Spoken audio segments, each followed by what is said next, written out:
احباب گرامی قدر، ہر نبی جو آتا وہ قوم کی ہدایت کے لیے آتا، اور ہمارے آقا مولا صلی اللہ تعالی علیہ وسلم بھی اپنی قوم کی ہدایت کے لیے تشریف لائے۔ لیکن یہ جو آیت مبارکہ ہے نا، وَمَا أَرْسَلْنَاكَ إِلَّا رَحْمَةً لِلْعَالَمِينَ، اس آیت مبارکہ کے اندر ہدایت کا ذکر نہیں، بلکہ نبی پاک صلی اللہ تعالی علیہ وسلم کی رحمت کا ذکر ہے۔ فرمایا کہ محبوب، ہر نبی آیا اور وہ آ کے ہدایت دیتا رہا، اگر قوم نے ہدایت کو قبول کر لیا، پھر نبی کی اطاعت و پیروی کی تو کامیاب ہے، وگرنہ کیا ہوتا، رب کا عذاب آتا، ان کو تباہ و برباد کر دیتا۔ حضرت نوح علیہ السلام کی قوم کو دیکھ لیجئے کہ جنہوں نے نافرمانی کی، اطاعت نہیں کی، ایمان نہ لائے، ان کا حال کیا ہوا کہ خالق کائنات نے ان کو تباہ و برباد کر دیا، وہ پانی میں غرق ہو گئے، ہلاک ہو گئے، خاتمہ ہو گیا۔ نبی پاک صلی اللہ تعالی علیہ وسلم آپ بھی ہدایت کے لیے تشریف لائے، قوم کو ہدایت دیتے رہے، لیکن اللہ رب العزت نے یہ جو فرمایا وَمَا أَرْسَلْنَاكَ إِلَّا رَحْمَةً لِلْعَالَمِينَ، اے محبوب، ہم نے آپ کو سارے جہانوں کے لیے رحمت بنا کے بھیجا ہے۔ اگر کوئی آپ پر ایمان لائے، اطاعت کرے اور آپ کی پیروی شروع کر دے تو وہ تو کامیاب ہے، اگر نافرمانی کرتا ہے، آپ کی بات کو نہیں مانتا ہے، تو رب کا فرمان ہے محبوب آپ سارے جہانوں کے لیے رحمت ہیں۔ فرمایا وہ اس کو ہم ہلاک اور تباہ و برباد نہیں کریں گے، وہ آپ کی رحمت کے سائے تلے وہ بھی زندگی گزارتا رہے گا۔ اللہ اکبر! کس قدر خالق کائنات نے اپنے محبوب پر کرم فرماتے ہوئے سارے جہانوں کے لیے رحمت بنا کے بھیجا کہ کفار بھی اس رحمت سے مستفید ہو رہے ہیں۔ احباب گرامی قدر، آقا دو عالم صلی اللہ تعالی علیہ وسلم، اللہ تعالیٰ نے جو رحمت کا تاج آپ کے سر پر سجایا ہے، اس کی تو کیا شان ہے، محبت سے کہے ذرا سبحان اللہ۔ اللہ رب العزت کی ذات ہم قرآن میں پڑھتے ہیں، رحمان بھی ہے، رحیم بھی ہے، ارحم الراحمین بھی ہے، اور اس نے اپنے محبوب کو رحیم بھی بنایا ہے، رؤوف بھی بنایا ہے۔ لیکن ذرا آگے چل کے اللہ رب العزت نے اپنے محبوب کو اور زیادہ عزتوں سے نواز دیا کہ رب تو رحمان بھی ہے، رحیم بھی ہے، ارحم الراحمین بھی ہے۔ اپنے محبوب کو رحیم بھی بنایا، رؤوف بھی بنایا، لیکن ساتھ یہ بھی فرمایا محبوب وما ارسلناک الا رحمۃ للعالمین، کہ رحمت کا تاج ہم صرف آپ کے سر پر سجا رہے ہیں، رحمت للعالمین آپ کو بنا کے بھیجا جا رہا ہے۔ احباب گرامی قدر، غور فرمائیں تو رب کی ذات بھی رحمت والی ہے، رحمت کرنے والی ہے، اور اللہ کی رحمت کی کوئی انتہا نہیں ہے، کوئی انتہا نہیں ہے۔ لیکن اس کے باوجود اللہ رب العزت نے، قرآن ہم پڑھتے ہیں تو ہم کس صورت سے آغاز کرتے ہیں؟ الحمدللہ رب العالمین۔ ساری تعریفیں اس رب ذوالجلال کے لیے ہیں جو دونوں جہانوں کا، سارے جہانوں کا پالنہار ہے، رب ہے، اس کے لیے تعریفیں ہیں۔ پورا قرآن پڑھ کے دیکھیں کہ رب کائنات نے اپنے متعلق رحمان کہا ہے، رحیم کہا ہے، ارحم الراحمین کہا ہے، لیکن اللہ رب العزت نے کہا محبوب جہاں میں ساری کائنات کا رب ہوں نا، فرمایا کہ تو ساری کائنات کے لیے، سارے جہانوں کے لیے رحمت ہے۔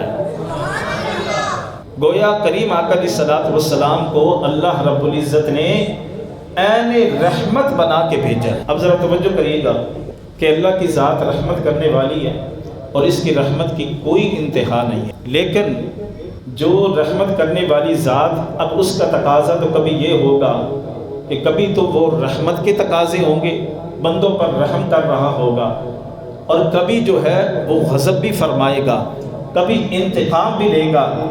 تو رحمت کرنے والی جو ذات ہے اللہ رب العزت کی، اس کے تقاضے کچھ بھی ہو سکتے ہیں، لیکن خالق کائنات نے اپنے محبوب کو عین رحمت بنا کے بھیجا۔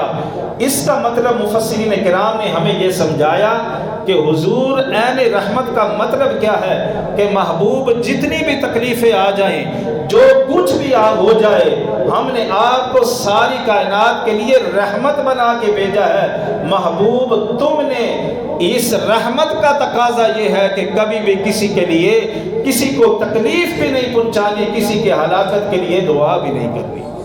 تو نبی کریم صلی اللہ تعالی علیہ وسلم عین رحمت بن کے تشریف لائے۔ اب ذرا کچھ مثالیں بھی عرض کر دوں کہ دیکھیے نبی پاک صلی اللہ تعالی علیہ وسلم نے ارشاد فرمایا کہ ہر نبی جو دنیا میں آیا ہے نا، اس کو تکلیف پہنچی ہے، اور آقا علیہ الصلوۃ والسلام نے فرمایا سارے انبیاء میں سے سب سے زیادہ تکلیفیں مجھے پہنچی ہیں۔ انسانوں کی بات نہیں ہو رہی، اہل ایمان کی بات نہیں ہو رہی، کسی نبی کی امت کی بات نہیں ہو رہی۔ اس کا مطلب یہ ہے کہ جو امتوں کو یا ہم کو تکلیفیں پہنچ رہی ہیں وہ تو کچھ بھی نہیں ہے۔ جو نبی آیا اس نبی کو اپنی اپنی امت میں تکلیفیں بڑی پہنچی ہیں، لیکن آقا علیہ الصلوۃ والسلام نے فرمایا سارے نبیوں کو جتنی تکلیفیں پہنچی ہیں نا، اس سے زیادہ مجھے تکلیفیں پہنچی۔ لیکن اس کے باوجود رحمت کونین صلی اللہ تعالی علیہ وسلم نے کس قدر اللہ تعالیٰ نے آپ کو مجسم رحمت بنا کے بھیجا۔ صحابہ اکرام نے یہ منظر دیکھا کہ کریم آقا علیہ الصلوۃ والسلام کو کس قدر تکالیف آپ پر نازل کی گئی، آپ کو پہنچائی گئی، لیکن نبی پاک صلی اللہ تعالی علیہ وسلم نے اللہ نے آپ کو جو رحمت بنا کے بھیجا، آقا علیہ الصلوۃ والسلام نے پریکٹیکل کر کے دکھایا کہ رب نے مجھے رحمت بنا کے بھیجا ہے سارے جہانوں کے لیے۔ تو حضور علیہ الصلوۃ والسلام نے کسی موقع پر دعائے جلال بھی نہیں فرمائی۔ ایک موقع پر صحابہ کرام نے پتہ کیا کہا؟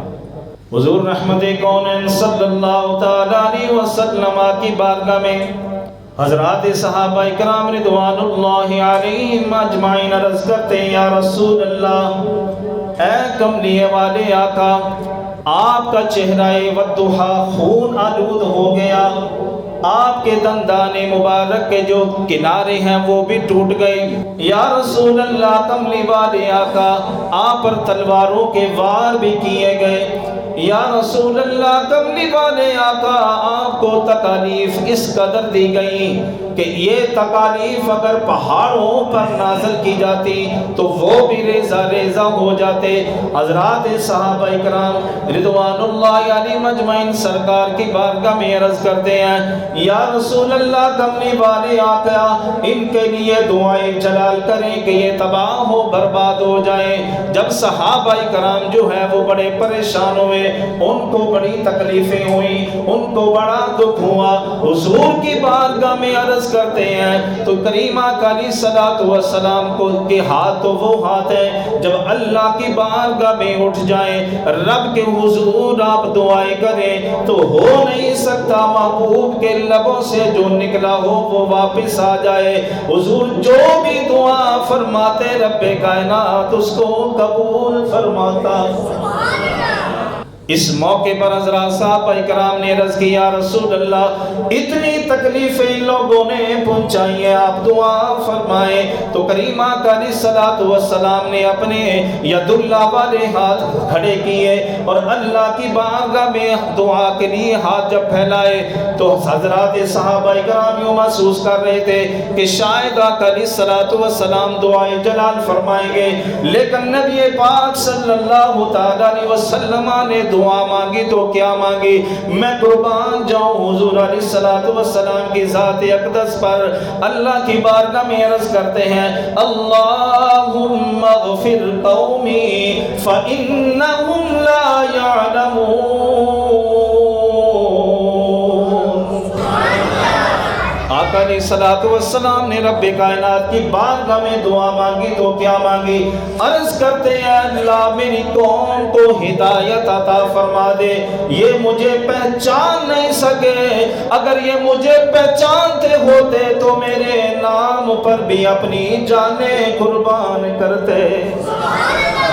اور جنہوں نے آج پہچان لیا ہے حضرات صحابہ کرام تو وہ ہستیاں تھیں کہ حضور سامنے تھے نا، حضور کے مکھڑا دیکھ کر اپنی جانوں کے نذرانے پیش کر رہے ہیں، لیکن آج بھی اس صدی کے اندر حضور کے جانے کے بعد 1400 سال گزر گئے ہیں، اور جنہوں نے نبی پاک صلی اللہ تعالی علیہ وسلم کی ذات گرامی کو پہچان لیا ہے، پھر وہ کیا کہتا ہے؟ کرو تیرے نام پہ جاں فدا، کرو تیرے نام۔ کہا کہ جب حضور علیہ السلام نے فرمایا کہ اگر یہ مجھے پہچان لیں تو میرے نام پر بھی جانے قربان کریں، تو آج کے امتی نے حضور کو دیکھا تو نہیں ہے، حضور کے نام سے، حضور کی ذات سے، حضور کی سیرت سے ہم واقف ہیں، لیکن جب جان دینے کی بات آتی ہے تو ممتاز قادری بھی جان پیش کر دیتا ہے۔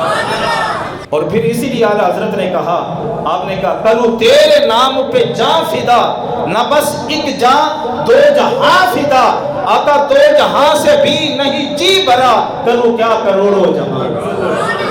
اللہ اکبر۔ تو کریم آقا علیہ السلام کو صحابہ کرام نے عرض کی، حضور اس قدر تکلیف ہے، کفار کی طرف سے اس قدر آپ پر مصیبتیں نازل کی گئیں، حضور آپ ان کے لیے دعائے جلال فرمائیں۔ لیکن حضور نے بدعا نہیں کی، دعائے جلال نہیں کی۔ اگر حضور صلی اللہ تعالی علیہ وسلم اللہ کی بارگاہ میں عرض کر دیتے تو خالق کائنات تباہ و برباد ان کو کر دیتا، ان کا نام و نشان نہ لیتا۔